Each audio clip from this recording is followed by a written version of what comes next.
জি মাত্র সাহেব।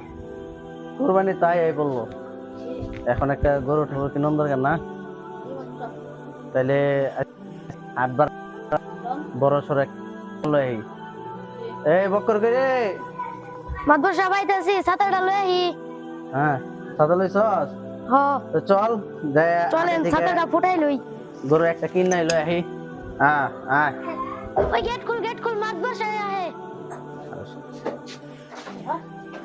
হ্যাঁ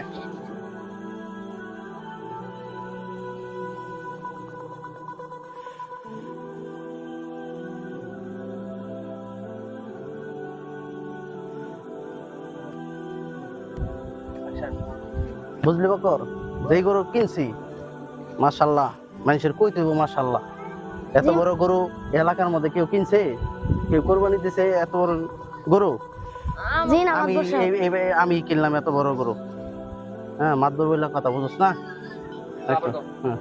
জি মাদবর কিরে? সাহেব গরু তো আলহামদুলিল্লাহ ভালোই হইছে। এত কষ্ট দেয় কি করবেন?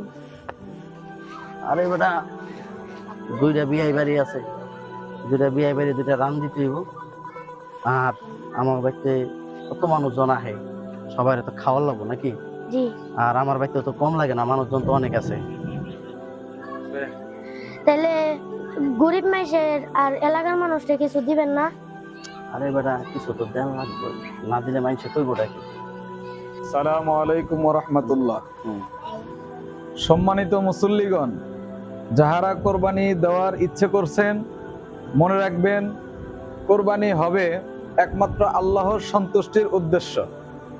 আপনার কোরবানি ছোট হোক বা বড় আল্লাহ সেটা দেখবেন না। আল্লাহ দেখবেন শুধু বান্দার মনের নিয়ত।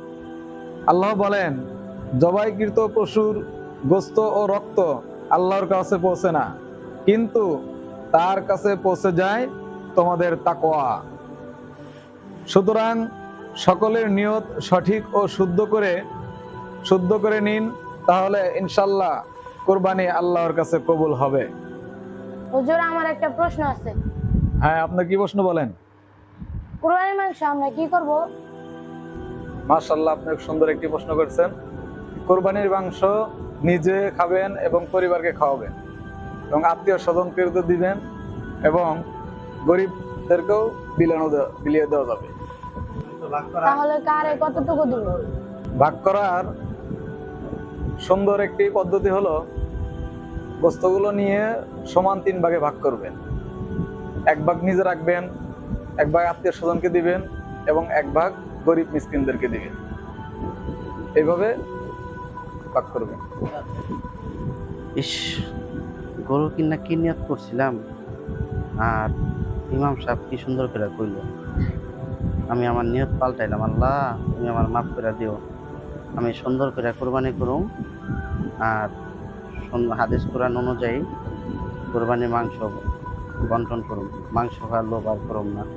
আল্লাহ তুমি আমার দিও।